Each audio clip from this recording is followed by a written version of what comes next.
Mums, latviešiem, patīk dažādi kūpinājumi, dūmdesas un vēl citi pēc sentēvu metodēm tapuši gardumi. Tomēr izrādās, ka gaļas izstrādājuma ziņā mēs esam arī diezgan izvēlīgi. Tāpēc uzņēmumam, kurš ir nolēmis apmierināt mūsu garšas kārpiņas, ir pamatīgi jānopūlas. Šoreiz mūsu ceļi ved uz Latgali, kur meklējams lielākais Latvijas gaļas pārstrādes uzņēmums Rēzeknes gaļas kombināts. Neskatoties uz grūtajiem laikiem, tas turpina nodrošināt ar darbu savus vairāk kā 300 darbiniekus, un par krīzes ietekmi īpaši nesūkstas. Krīze visiem ir krīze, arī mūsu uzņēmuma krīze, bet mēs īstenībā jau gadus iepriekš gatavojamies, un mēs jutām, ka būs, ekonomikā satricinājumi. Tāpēc varbūt mēs bijām gatavāki attiecībā uz šo dienu, mūsu uzņēmums bija gatavāks attiecībā pret krīzi nekā mūsu konkurenti.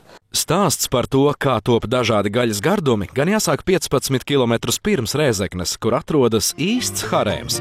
Tajā uz 6 vīriešu dzimumu pārstāvjiem ir vairāk kā 1000 sieviešu dzimumu pārstāvju. Tas nebūtu nešķiet dīvaini, ieņem vērā, ka runa ir par uzņēmumu Kantinieku Bekons, kura galvenais mērķis izaudzēt veselīgus sivēnus Rēzeknes gaļas kombinātam.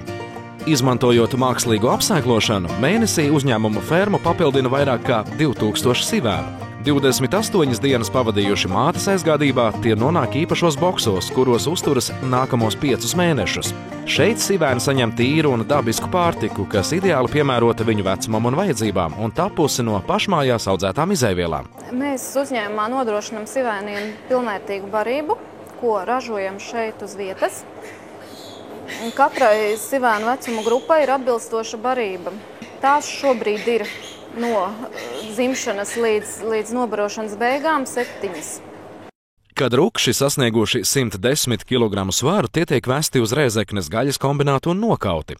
Gaļa pēc sadalīšanas netiek saldēta, jo uzņēmumā valda uzskats, ka tikai no svaigas gaļas var tapt produkti ar patiesi izcilām garšas īpašībām.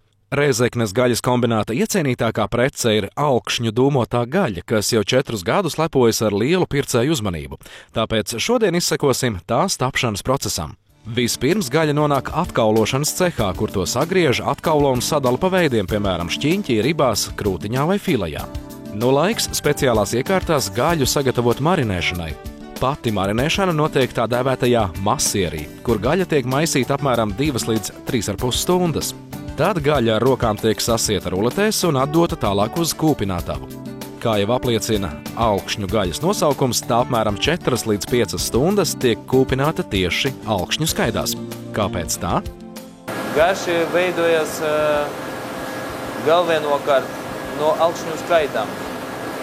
Sāls un tās cits, tas ir salījums, bet īpaša garša un aromāts ir no alkšņu skaidām ražotam Latvijā. Pēc kūpināšanas gaļu atdzesē līdz 8 grādu temperatūrai un ved uz fasētavu. Lai gaļai būtu pēc iespējas ilgāks realizācijas termiņš, to fasē plēvē, izmantojot īpašu gāzi. Safasētā gaļa ceļo uz noliktavu, bet no turienes uz veikaliem visā Latvijā. Rēzeknes gaļas kombināts var lepoties ne tikai ar kūpinājumiem, bet kopumā ar vairāk kā 150 dažādiem gaļas produktiem. Kombināta attīstība notika daudzus gadus. Ir ieguldīts pamatīgs darbs, kā no saimnieku puses, tā arī no darbinieku puses. Pamatīgs darbiņš ir ieguldīts, naudas līdzekļi arī ieguldīti diezgan lieli. Tā mēs to kombinātu attīstījām. Apmēram 8% saražotās produkcijas ceļo uz ārvalstīm, kurām drīzumā piepulcēsies arī Krievija. Lai varētu tur tirgot, uzņēmums certificēja savu ražotni atbilstoši Krievijas Federācijas veterinārā dienesta prasībām. Mūsu īpašība ir tāda, ka vienreiz mūsu klientu piemānīs, otrreiz vairs viņš nepirks mūsu produkciju. Īpaši esam arī, kaut vai, ar kvalitātes stabilitāti. Ja? Tas ir viss īpašais, kas mūsu uzņēmumam ir.